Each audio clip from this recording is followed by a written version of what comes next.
coming to an end, and soon the kids across the country will be back in the classroom. They may not be ready for the summer fun to end, but these last few weeks are instrumental in getting children back into school mode. Mental health therapist Jenny Lovell says the best way to do so is to ease them into their new routine. They need structure because it helps them to know what they're supposed to be doing when they're supposed to be doing it. And what happens is that later on, they follow rules because you have taught them the value of following the rules that you set. When they go to school, if they fall right into doing the same things the teacher tells them to do. But we have to set the structure. When children know what they're supposed to do, they're not afraid. It gives them confidence. It really builds a lot of confidence for the babies when you set specific things for them. You teach them how to do that. One of the most important elements in that routine is to set a bedtime. Absolutely set a bedtime. And you start early. And when holidays, you don't stray away from that. Little kids need their sleep. They really do. When you go to sleep, REM sleep is when the body repairs itself. Little kids are growing. They're developing bones. They're developing the brain. All kinds of things are developing. They need sleep.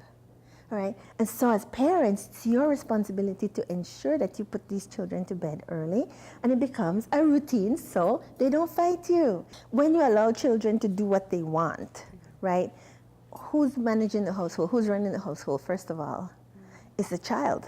And then you see, when you now try to go and set a bedtime, if you've been allowing a child to do what they want, now you're going to have resistance. And the thing is you're not teaching the child, one, about following rules. So when they go to school, what do you think is going to happen in school when school has rules? It carries over into school. So as a parent, you really have the responsibility of teaching your child about boundaries, teaching your child about having a bedtime, teaching your child about cleaning up after themselves. They get to school, it's an easy transition for them.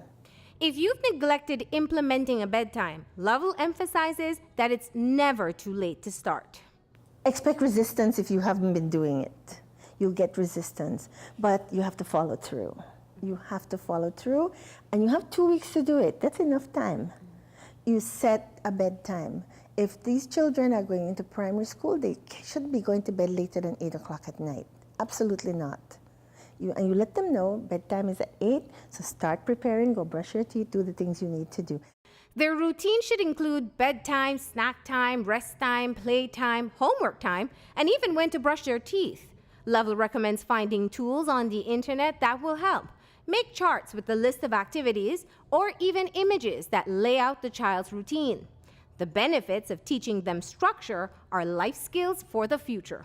One, you have a child who becomes very confident because they know what they're supposed to do and they learn that. And as adults, they're going to also have that sense of responsibility and confidence about how to raise their own children. But they will also have the amazing capability of setting time for themselves, their time limits for themselves, follow through with things that they are supposed to be doing for themselves.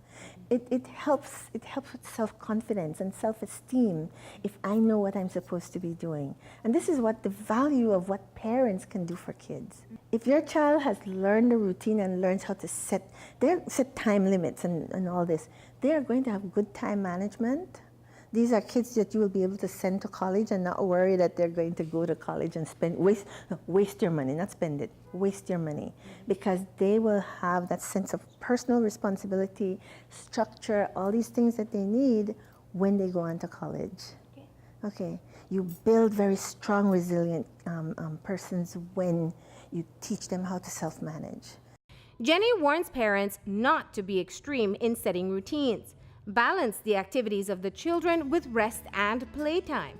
Also, it's okay to break routine here and there for special occasions, but children should know it's an exception.